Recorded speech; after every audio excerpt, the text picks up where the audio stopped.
اور مجمع الزوائد کے اندر موجود ہے، وہ کتابوں کے نام لینے شروع کر دیے. سر اگے بھی ٹورو نا کہ نال لکھے ہے ضعیف ہے. اس نئے بیان کے اندر پھر دھوکہ دے گی ہے اور عوام کو بالکل دھوکہ دیا امام کو. اپنے ہی پیج پر جو اس نے سامنے تصویر کی ہے، ذرا اسی تصویر کو دیکھیں. اس کے اندر یہ لکھا ہوا ہے کہ امام طبرانی کے 2 اسناد میں سے ایک کے رجال صحیح کے رجال ہیں اور یہ روایت متصل ہے اور ان دونوں کے رجال ثقہ ہیں. البتہ ابو صفر اور ابو بردہ نامی راویوں نے حضرت خالد سے سماع نہیں کیا. اب غور سے دیکھو امام ہیثمی رحمۃ اللہ علیہ کیا کہہ رہے ہیں، اور تم لوگوں کو دھوکہ دینے کی کوشش کرتے ہو کہ لوگوں کو کون سا پتہ چلنا ہے، اور تم نے ترجمہ پڑھ کے بڑے خوش ہو رہے ہو. ذرا غور سے دیکھو کہ جیلمی کو متصل کی تعریف بھی کوئی نہیں آتی. آپ کو پتا ہے کہ متصل کی تعریف کیا ہے؟ ٹوٹل 3 سندیں بنتی ہیں. ایک ابو یعلا والی، ابو یعلا نے ابو صفر سے روایت کیا ہے، اور طبرانی کے اندر 2 سندیں. ذرا طبرانی کھول کے پڑھو، ترجمے والی پڑھ لو، عربی کون سی تم پڑھ سکتے ہو. طبرانی کی ایک جو روایت ہے وہ بردہ والی ہے، اور ایک روایت جو ہے قیس بن ابی حازم تابعی سے، وہ بھی پڑھو. قیس بن ابی حازم تابعی والی روایت بھی پڑھو. تو یہاں پر جو امام ہیثمی رحمۃ اللہ علیہ کہہ رہے ہیں کہ احد اسناد طبرانی کی 2 سندوں میں سے ایک سند جو ہے اس کے رجال صحیح کے رجال ہیں اور وہ متصل ہے.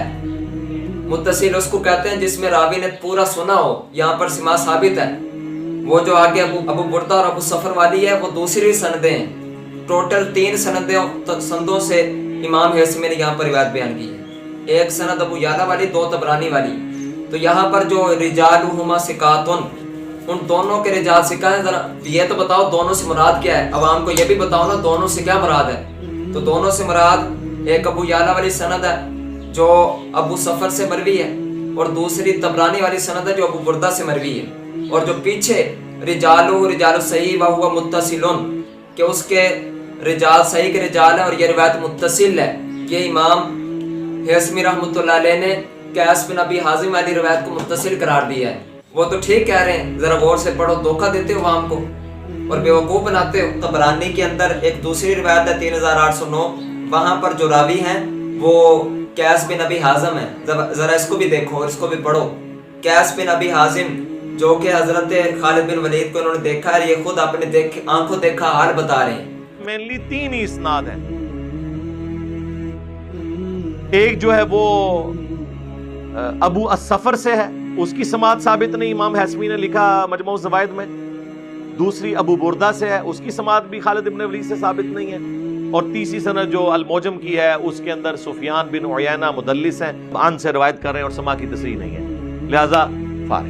اور باقی رہی بات سفیان بن عیینہ کی تدلیس کی، کہتا ہے کہ اس نے تدلیس کیا تو لہذا ان سے روایت کر رہے ہیں اور سماع کی تصریح نہیں ہے. یہ محدثین کا اتفاق ہے کہ سفیان بن عیینہ کی ان والی روایت بھی مقبول ہے، کیونکہ سفیان بن عیینہ صرف ثقہ سے تدلیس کرتے ہیں، تو ان کی ان والی روایت بھی سماع کی تصریح ہی ہے کیونکہ وہ ثقہ سے ہی تدلیس کرتے ہیں. ہم ابو زرع رحمۃ اللہ علیہ ولی الدین ابن العراقی 826 المتوفى 826 ہجری کتاب ان کی المدلسین، اس کے اندر لکھتے ہیں سفیان بن عیینہ مشہور بالتدلیس، کہ سفیان بن عیینہ جو کہ تدلیس میں مشہور ہیں. ایضاً یہ بھی تدلیس میں مشہور ہیں. قلت لکن اتفقوا مع ذلك على قبول انعنته كما حكاه غير واحد.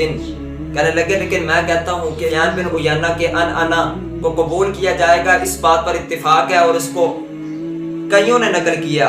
حکاہ غیر واحد، اس کو کئیوں نے اس کو بیان کیا ہے. تو سفیان بن عیینہ کی تدلیس تو مقبول ہے. پھر آگے بھی سنو. امام ابن العجمی المتوفى 841 ہجری اپنی کتاب التبیین اسماعیل مدلسین میں فرماتے ہیں سفیان بن عیینہ کے مدلسین میں ایک سفیان بن عیینہ بھی ہے، لکنہ لم یدلس الا ان ثقتہ، جس طرح یہ خود ثقہ ہے، سفیان بن عیینہ خود ثقہ ہیں تو یہ ثقہ سے ہی تدریس کرتے ہیں. ذرا اس کو بھی پڑھو دیکھو.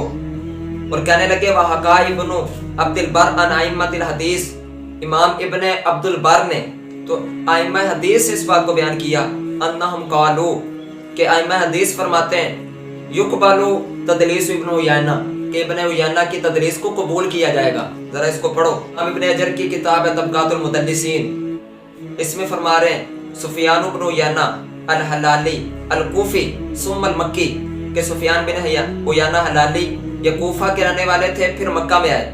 الامام المشہور، یہ مشہور امام ہے.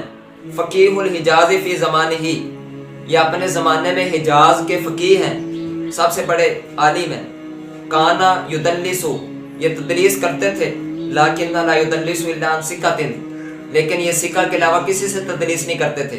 یہ امام ابن حجر لکھ رہے ہیں. اور آگے دیکھو یہ کتاب ہے سوالات الحاکم للدار القطنی، امام دار قطنی سے امام حاکم نے جو سوال کیے، اس کے اندر کیا کہتے ہیں؟ اما ابن عیینہ فانہ یدلس عن الثقات، کہ جو ابن عیینہ ہے یہ صرف ثقات سے ہی، ثقہ راویوں سے ہی تدریس کیا کرتے تھے، تو یہ ان کی تدریس مقبول ہے.